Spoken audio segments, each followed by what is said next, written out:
Assalamualaikum warahmatullahi wabarakatuh. Selamat siang Bu Retno, salam sejahtera. Baiklah, di sini saya akan memperkenalkan diri saya. Nama saya Hati Fitri Fatmawati dari kelas Palembang semester 3. Nah, baiklah, di sini saya akan menjelaskan pertanyaan-pertanyaan dari soal ujian akhir semester mata kuliah perkembangan peserta didik. Baiklah, langsung saja ke soal yang pertama, yaitu jelaskan pentingnya mempelajari pertumbuhan dan perkembangan anak bagi seorang guru. Nah, perkembangan anak manusia merupakan suatu hal yang kompleks, artinya banyak faktor yang turut berpengaruh dan saling terjalin dalam berlangsungnya proses perkembangan anak. Nah, bagi seorang guru sangatlah penting dalam mempelajari hal ini, di mana jika seorang guru telah mendalami serta memahami, maka guru tersebut sudah mengetahui bagaimana cara mendidik anak tersebut dengan baik, mulai dari pendidikan karakter, pendidikan pengetahuan kognitif, serta keterampilan. Nah, selanjutnya yaitu yang nomor 2, jelaskan faktor-faktor yang mempengaruhi pertumbuhan dan perkembangan anak. Nah, di sini terdapat beberapa faktor, yaitu 4 faktor. Yang pertama, faktor pola asuh dari orang tua.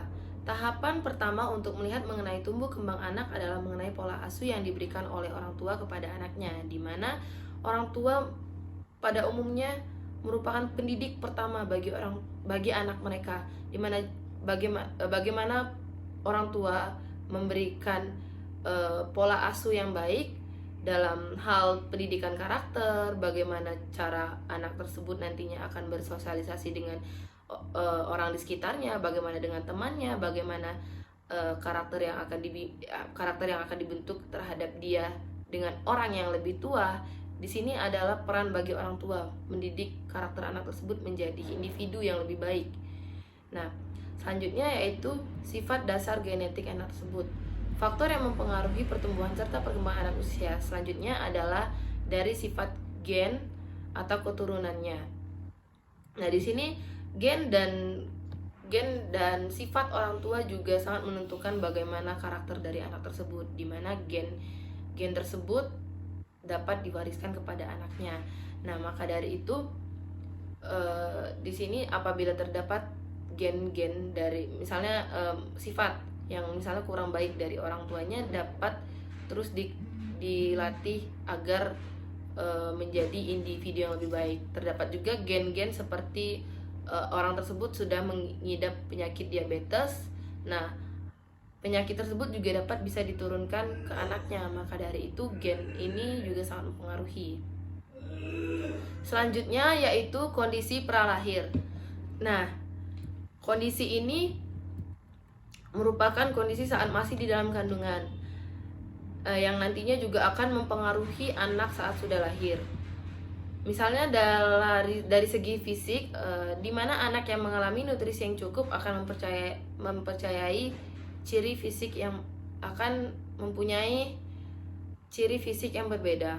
Nah, di sini juga dipengaruhi oleh psikologis dari orang tua mereka. Apabila dalam masa kandungan orang tua mereka tersebut tidak merasa capek yang terlalu berlebihan, mood orang tua mereka juga baik, mood orang tua tersebut tidak campur aduk, maka sang ibu akan melahirkan anak yang sehat dan memiliki aura dan sifat yang positif.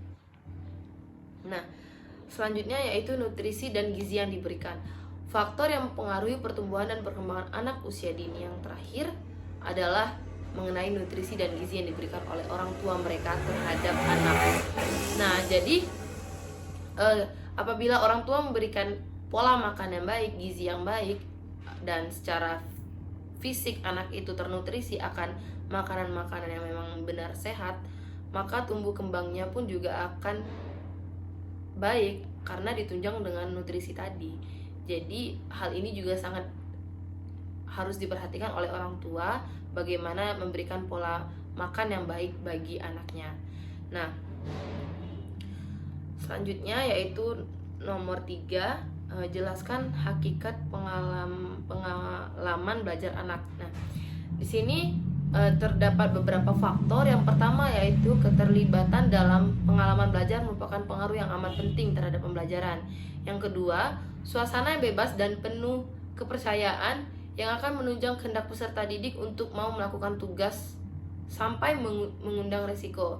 Maksud saya itu misalnya mereka melakukan tugas, banyak tugas yang akan mereka lakukan sehingga mereka diharuskan untuk tidur lebih larut, sehingga besok mereka akan sehingga ketika besok pagi mereka bersekolah, mereka akan merasa lebih mengantuk. Nah, di situ yang dinamakan resikonya.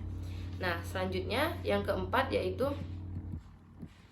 beberapa teknis yang disajikan cenderung untuk memberikan beberapa gagasan atau ide mengenai bagaimana pengajar dapat melibatkan peserta didik secara emosional. Dalam hal ini, referensi atau mata pelajaran yang diberikan sangat tergantung pada peserta didik.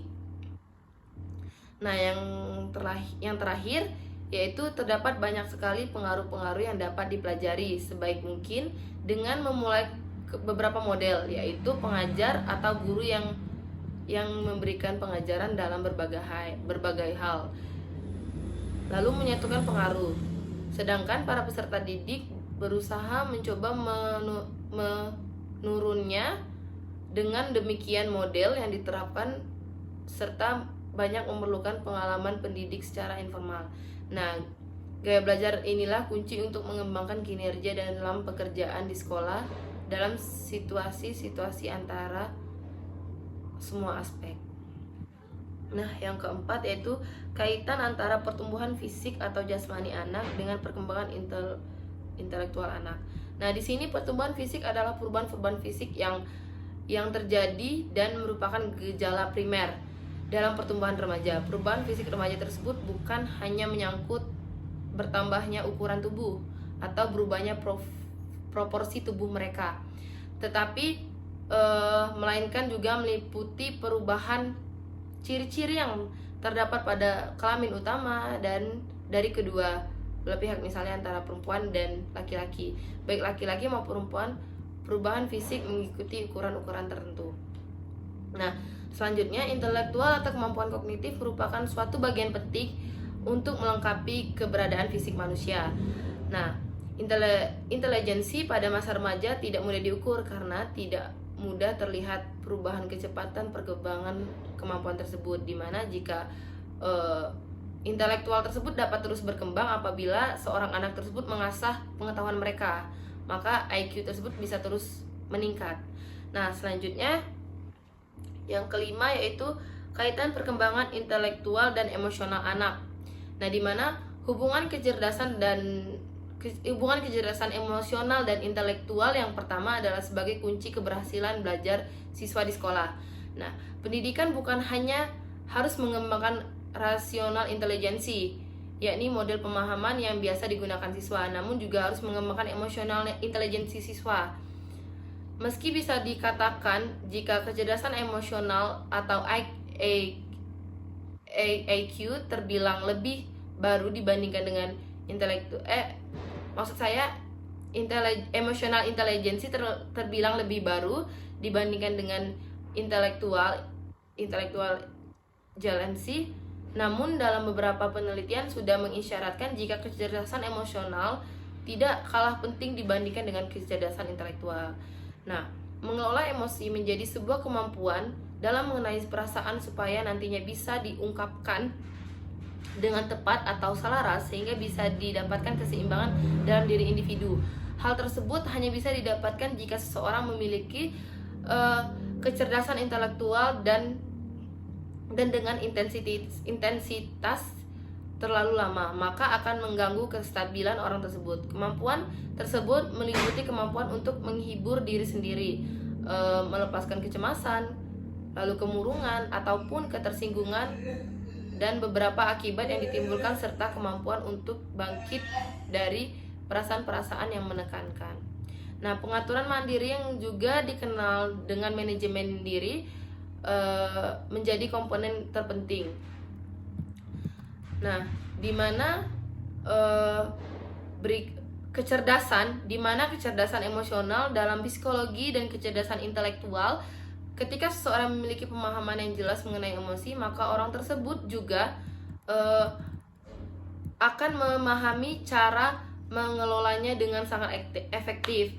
Namun, ini tidak berarti Anda tidak membiarkan dia sendiri merasa buruk, namun lebih kepada menghindari tindakan terhadap emosi negatif yang dimiliki. Nah, selanjutnya yang nomor 6 yaitu deskripsikan secara singkat antara perkembangan bahasa dan kemampuan berbicara anak. Nah, secara singkat, kaitan antara perkembangan bahasa dan kemampuan berbicara anak berkaitan dengan perkembangan kognitif. Beberapa faktor intelektual atau kognisi sangat berpengaruh terhadap perkembangan kemampuan berbahasa. Nah, bayi yang tingkat intelektualnya belum berkembang dan masih sangat sederhana, semakin bayi itu tumbuh dan berkembang serta mulai mampu memahami lingkungan, maka bahasa mulai berkembang dari tingkat yang sangat sederhana menuju ke bahasa yang kompleks dalam perkembangan bahasa. Nah, dipengaruhi oleh lingkungan juga karena bahasa pada dasarnya merupakan hasil belajar dari lingkungan sekitar mereka. Yang awalnya biasanya bayi tersebut mempelajari bahasa melalui bahasa ibu atau bahasa daerah di mana mereka tinggal. Lalu dengan seiring pertumbuhan dari seorang anak tersebut, mereka pun juga bisa mempelajari bahasa nasional. Nah, selanjutnya yaitu nomor 7, perbedaan istilah, kebutuhan, dorongan, motif, serta contohnya. Nah, baiklah, langsung saja. Kebutuhan merupakan sesuatu tindakan yang didasarkan pada perbuatan untuk memenuhi dalam menjalankan kehidupan sesuai dengan keperluan seseorang serta porsinya masing-masing. Nah, contohnya seperti makan dan minum untuk melangsungkan hidup. Nah, selanjutnya yaitu dorongan. Nah, dorongan adalah hasrat, keinginan seseorang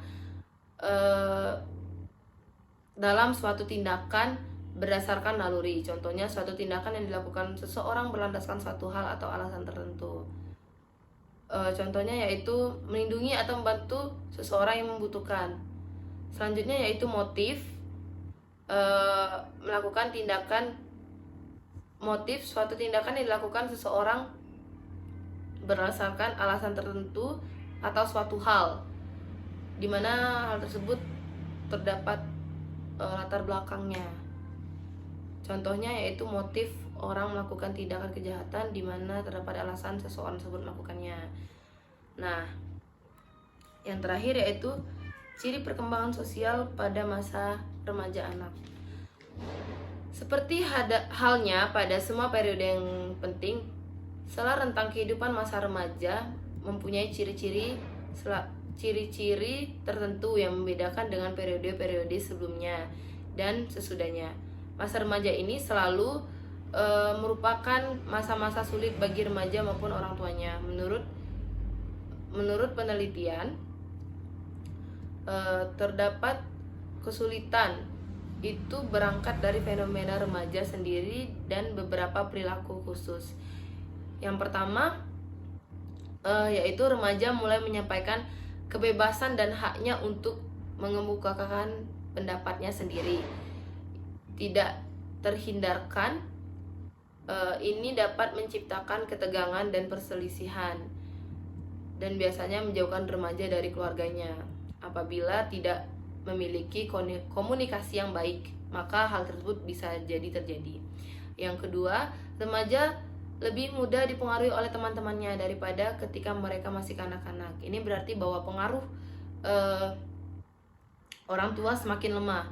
Anak remaja berperilaku dan mempunyai kesenangan yang berbeda, bahkan bertentangan dengan hal-hal yang seharusnya tidak mereka inginkan. Nah, di sini peran orang tua sangat penting dalam mengontrol anaknya berteman dengan siapa, bagaimana lingkungannya. Nah, selanjutnya yaitu yang ketiga,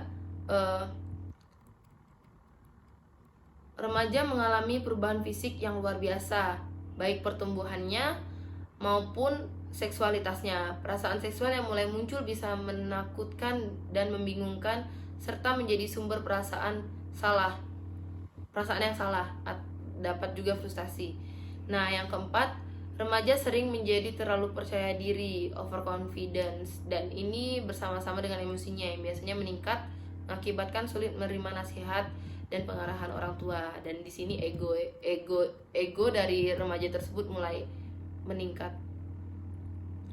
Nah, demikianlah jawaban UAS mata kuliah perkembangan peserta didik dari saya. Apabila terdapat kekurangan saya mohon maaf. Selamat siang, salam sejahtera, wassalamualaikum warahmatullahi wabarakatuh.